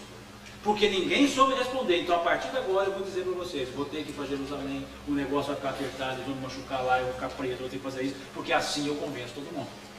Porque do outro jeito não deu. Se tivesse tido sucesso, não faria isso. Como não teve, eu vou fazer isso. Ali é o momento exato que Jesus fala assim: ó, vamos mudar o rumo. Então Jesus não veio para morrer na cruz. Jesus veio e morreu na cruz. Porque esse para morrer na cruz dependeu desse momento aqui, desse então. Porque se a resposta fosse outra, ele não ia para a cruz. Para quê? Todos entenderam. Todos vivenciaram. Então agora, olha, não entenderam. Minha rota é outra. Eu poderia seguir esse caminho, mas eu vou escolher esse, da porta estreita, do caminho estreito, porque esse é o que vai me levar. E olha, gente, ele ainda foi dizendo, Pai, afasta de mim esse cara. Ele deu, dá um jeitinho, desse maneira. Porque esse negócio de espinho na carne dói. Esse negócio de chicotada dói. Cravo enfiado no braço dói. No pé dói. E isso ele não queria, parceiro. Mas assumiu o que era a missão dele, convencer. E ele convenceu. Tanto que quando se fala em Cristo, todo mundo imagina lá um Cristo de braço aberto e pregado em cruz. Porque é um evento muito forte. E é importante perceber porque ele falava do meu reino não é deste mundo. E já que ninguém entendeu pela lógica, como é que ele teve que mostrar que o reino não é desse mundo existe? Morrendo e se mostrando depois da morte. Por isso o Sr. Paulo de Tarso dizia, se Jesus não houvesse, entre aspas, ressuscitado, em vão seria a sua pregação, vã seria a sua doutrina. Porque se ele falava da vida após a morte, então ele precisava se mostrar depois da morte. Agora, se todo mundo entendesse a vida depois da morte, sem precisar passar pela morte, a vida depois da morte seria uma vida contínua, sem morte, porque entenderia que seria sequência. Mas, no entanto, não entendeu. Então é por isso que ele muda a rota. Muda ali. Ali ele definiu, eu vou para cá, então esse é o caminho. Então ele veio e morreu na cruz, não veio para morrer na cruz, não. Ele veio e. Porque se ele veio para que ele tentou tanta coisa? Por que ele tentou mudar tanto caminho, tanta gente? Se era só para morrer na cruz, está aí. Já nasce o pregado, para quê? Mas não, veio uma rota, veio um trabalho, tentou, avaliou, pesquisou, não deu certo, mudou. E aí vem Pedro, olha, tomando de pai, Jesus, caiu uma chave aqui, faz favor, daquela que o senhor me deu, caiu aqui, faz favor. Começou a repreendê-lo, dizendo, Senhor, tem compaixão de ti, de modo que não te acontecerá isso. Quer dizer, Senhor, de jeito nenhum, o senhor vai para Jerusalém, não morrer, de jeito nenhum, segura aqui, o senhor não vai. Ele, porém, voltando-se a Pedro, disse, para trás de mim, Satanás, que me é motivo, que me serve de escândalo, porque não compreendes as coisas que são de Deus, só as que são dos homens. Como que esse homem podia pegar a igreja para sustentar, se não entendia as coisas de Deus, só entendia as coisas dos homens?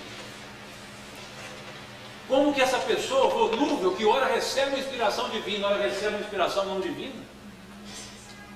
Será que essa seria a base que sustentaria uma igreja volúvel? Eu digo igreja, não me refiro à igreja católica, não, me refiro às eclésias, a estrutura chamada igreja, a esse grupo de pessoas que se unem numa igreja, numa eclésia para se levar à frente a Cristo. Será que é nessa condição volúvel que essa pessoa mostra? Que o faz enorme, na verdade, porque Pedro fica grande quando ele mostra que ele é ruim, como nós mesmos. Por que ele fica grande? Porque ele quer dizer, olha, eu nego, eu dou as capadas, você também nega, mas eu continuei trabalhando, então eu continuo trabalhando também. São exemplos belíssimos para nós. Porque Jesus escolheu a dedo, mas as pessoas eram comuns. Tão comuns que de 12, um trai, um nega, 9 foge.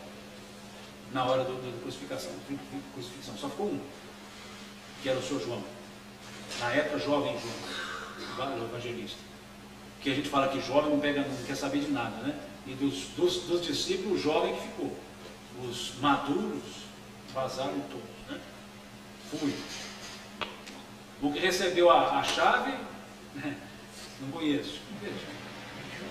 Então a figura é Cristo, é muito mais profunda.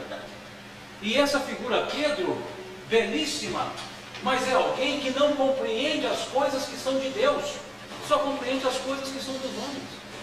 E as coisas dos homens são passageiras, são confusas, são manhas e manhãs, massas e maçãs, que são completamente confusas. E, no entanto, é preciso compreender as coisas que são de Deus. E quem as compreende? Senão o Cristo. Então ele é Deus. Ele muda a rota. Ele assume as responsabilidades. Ele veio e vai cumprir sua missão de um jeito ou de outro jeito. Mas ele vai cumprir, porque ele quer assim fazer. E é exemplo para as pessoas. Esse é o Cristo. Esse é o que marcou os caminhos que nós vamos seguir. E aí nós vamos perceber por que o evangelista Mateus põe uma frase dessa no seu evangelho. E a multidão admirou-se da sua doutrina, porquanto ele ensinava como quem tinha autoridade, ou tendo autoridade, diferentemente ou dos escribas, e não como os escribas, é toda a tradução. Veja, que autoridade é essa que Jesus tinha?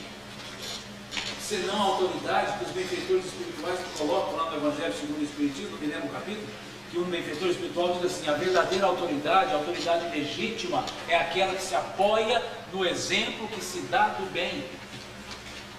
Então qual autoridade Jesus tinha, se não essa, do exemplo que ele dava do bem? E isso chamou a atenção de tal forma que o próprio evangelista deixou de narrar um fato feito para narrar uma situação real. E o povo admirou-se da sua doutrina por quanto ensinava que quem tinha autoridade frente desse livro. Quer dizer, ele chamou a atenção para ele: olha, porque esse homem fala o Cristo. Constrange, como falava o apóstolo Paulo. O amor do Cristo nos constrange.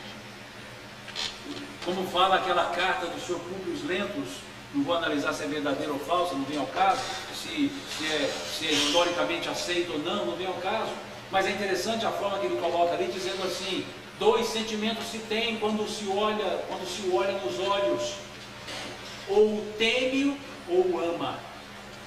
Veja, ninguém odeia. Só dois sentimentos vêm naquele que olha Jesus frente a frente: ou o ama ou o teme, mas nunca o odeia, porque ele não exala condições de ódio.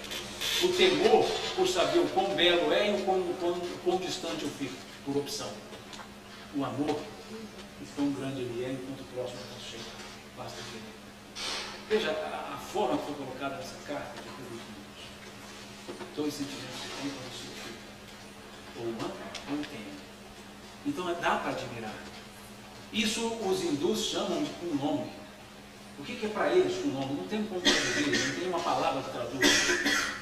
Kunlong é uma expressão que significa alguém dotado de tamanha autoridade moral, de paz interior, de sublimação e etc., que até a hora que está com raiva, ele abraça os outros e os outros acham bem. A pessoa que tem kunlong, diz os hindus, ela pode ficar brava, que a braveza dela ainda é uma beleza para os outros. Isso é o significado de kunlong. Aí nós entendemos por que Jesus derruba a mesa lá no templo, expulsa o vendilhão, bate as orragens daqui e dali e ninguém faz nada contra ele. Porque não houve ira, raiva, houve apenas uma ação, mas o sentimento era tão profundo de bondade que aquilo não assusta o indivíduo. O amor constrange. E ele faz aquilo e o amor constrange. E ninguém reage. Agora o Simão derrubando aquela mesa, na segunda mesa eu estava preso. Na terceira eu tinha sido açoitado. Porque eu não tenho um nome de vida. Mas ele, os hindus chamam isso de kunlong. Mineiro tem uma palavra boa para kunlong: trem. Jesus tinha um trem. E constrangia todo mundo. Que as pessoas, que ele podia falar umas boas verdades aí, verdadeiras para a gente, falar assim: obrigado, Senhor. Porque esse trem que ele tem, esse kunlong de Jesus, essa paz interior, esse amor de baixo calmina, quer dizer, isso que ele tem, faz com que se constrange. E é por isso que ele podia falar frente a frente. Veja, diferentemente do Sr. João, o Batista, que resolveu falar frente a frente e ficou sem cabeça. Resolveu falar umas coisinhas lá do Sr. Herodes, das Androdias, aquele esquema todo. A menina vai lá, dona Salomé, e acaba tirando a cabeça do homem. Ele perdeu literalmente a cabeça por causa de uma mulher. Né? Salomé. Pediu a cabeça dele e arrancaram a cabeça do Batista. Cristo falou muito, mas ninguém agiu. E quando queriam agir, agiam através de subterfúgios. Ninguém chegava frente a frente para poder destratar. Você podia denunciá-lo. Vamos um jeitinho, fica bem simples, ele chama lá que. Porque o pulmão é isso. É algo constrangedor, se é que tem bom termo, mas é difícil traduzir. É esse elan, esse trem que vai envolver. E permite a pessoa ficar um pouquinho brava, levantar a voz, o outro fala: obrigado que o senhor me chamou assim, obrigado que o senhor me puxou a ovelha, e ele agradece. De certa forma, a mãe mais tem isso quando vai lidar com os filhos, que dá uma palmadinha no filho, e o filho dá olha para a mãe e ri, depois chorar.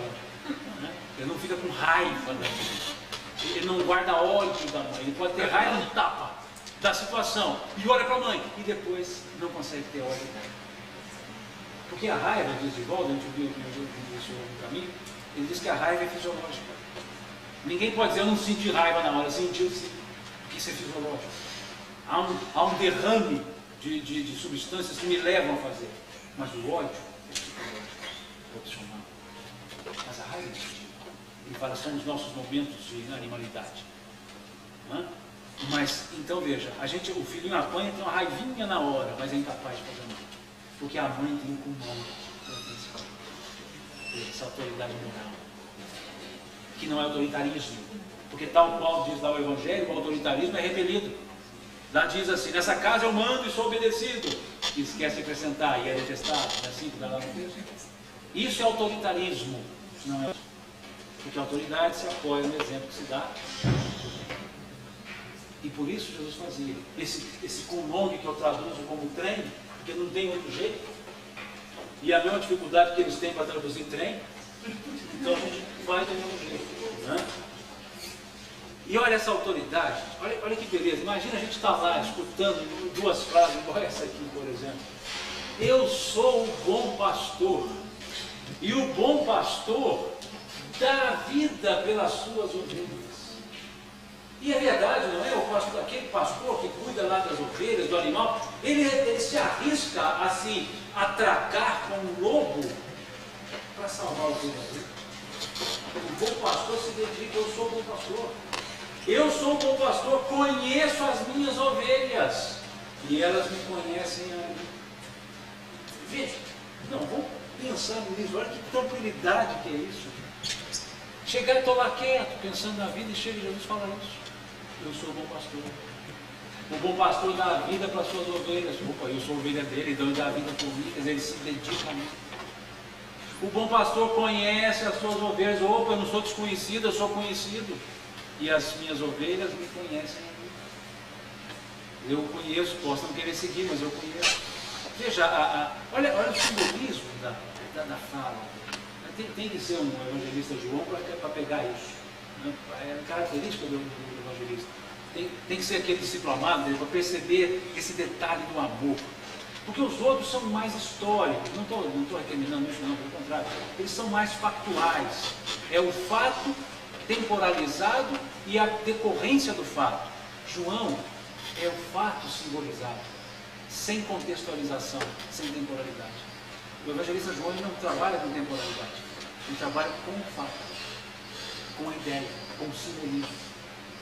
Os outros trabalham com o fato que ocorreu em tal época que gerou tal consequência. A historicidade, o historicismo natural de causa e efeito, causa tempo e efeito, causa tempo e efeito. João não. E aí a gente vê essas maravilhas. Eu sou o bom pastor. E o bom pastor dá a vida pelas suas ovelhas. Olha que beleza. Peraí. Vamos imaginar a ovelha no sentido literal mesmo, a ovelhinha. Se ela sabe que o pastor cuida dela, ela vai pastar em qualquer canto do pasto, sabendo se tem lobo ou não tem lobo, não interessa. Ela sabe que tem um pastor que vai olhar. Ela vai viver intensamente a sua vida ovelhuda que seja, mas ela vai viver intensamente porque ela sabe que o pastor olha. E é até instintivo, não é assim? Ela é instintiva. Ela sabe que pode ir lá e se dá um bé, o pastor vem, e ela dá o bé, ele vem, então é até instintivo, não é nem cognitivo. Quem tem animal de estimação sabe bem disso. O quanto que ele é solto, até manda mais do que a gente na casa da gente, porque sabe que a gente dá a vida por ele, vai olhar. O filho pelo pai. Mas acontece que nós não percebemos isso. Racionalmente, nós racionalizamos o nosso sentimento, quando deveríamos sentimentalizar um pouco mais a nossa razão. E ao racionalizarmos o sentimento, esquecemos que temos alguém que nos olha, que nos conhece, e aí vivemos atochados e com medo. E a ovelha instintivamente vive livre e sem medo, porque sabe que tem um pastor. Instintivamente sabe que tem. E nós racionalmente sabemos que temos. E não vivemos com a liberdade que ela vive, com a segurança que ela vive. Não percebemos a profundidade de uma fala do Velho Testamento que seja, lá do Eclesiastes. Se o Senhor não guarda a cidade, em vão vigia a sentinela. Veja a profundidade dessa frase velho testamentária. Se o Senhor não guarda a cidade, em vão vigia a sentinela. Se não há algo maior para olhar por isso, quem sou eu para vigiar? Se não há uma proteção maior, não adianta botar cerca antifurto. Se eu me sustento na cerca antifurto para guardar a minha casa, essa cerca, basta cair a energia, que ela não tem efeito mais.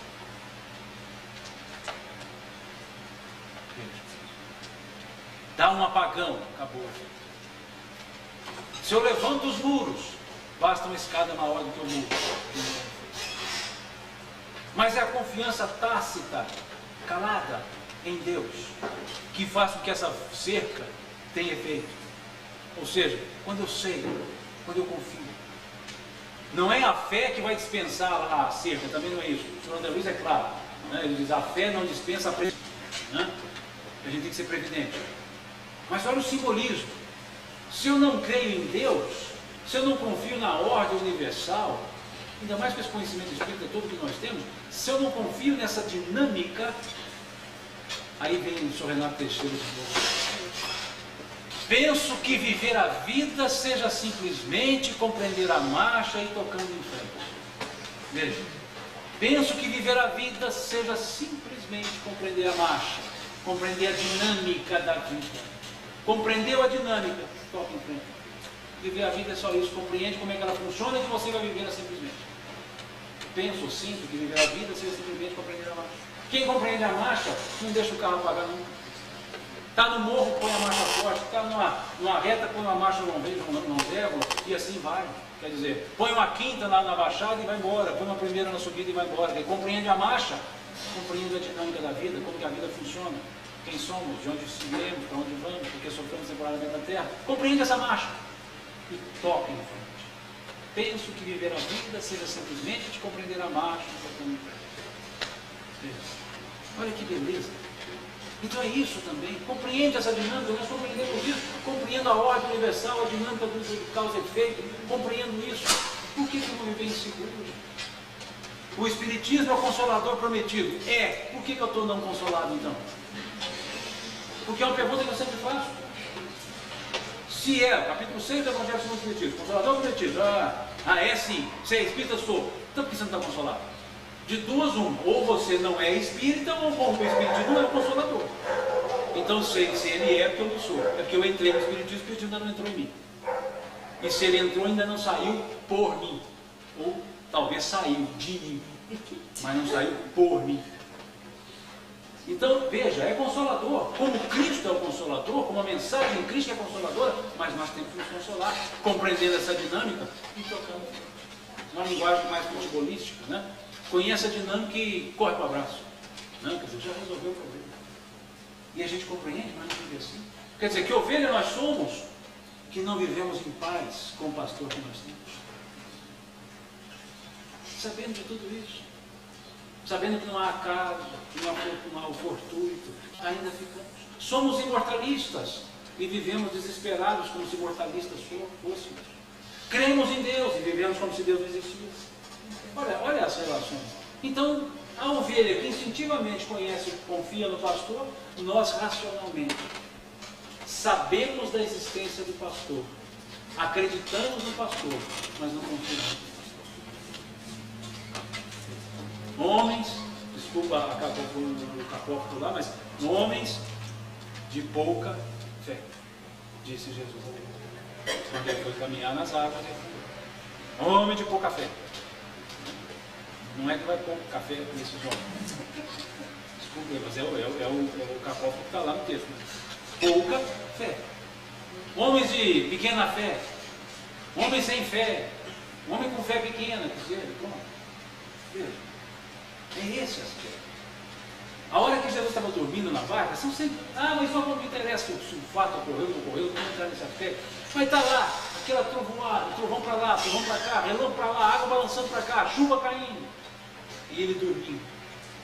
E os discípulos com medo. Acorda ele, não, acorda você, não, acorda não. Tá bom? Senhor, por que vos atormenteis? Acaso não estou eu convosco? Meio das traduções, por que tendes medo de perecer? Acaso não estou eu convosco? Olha a resposta.